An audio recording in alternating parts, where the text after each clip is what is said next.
కమ్మని చరితము రాదామంటే కవి వాల్మీకి కానయ్యా కమ్మని చరితము రాదామంటే కవి వాల్మీకి కానయ్యా గానముతో కొలవాలంటే ఘన త్యాగయ్యను కానయ్యా గానముతో కొలవాలంటే ఘన త్యాగయ్యను కానయ్యా ఆశతో కోవెల కడదామంటే తహసీల్దారును కానయ్యా ఆశతో కోవెల కడదామంటే తహసీల్దారును కానయ్యా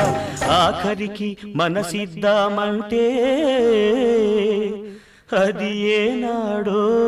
నీదయ్యా ఏమయ్యా ఏమయ్యా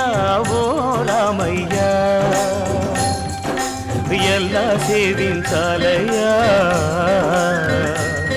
నిన్ను ఏమని కీర్తించాలయ్యా ఏమయ్యా ఓ రామయ్యా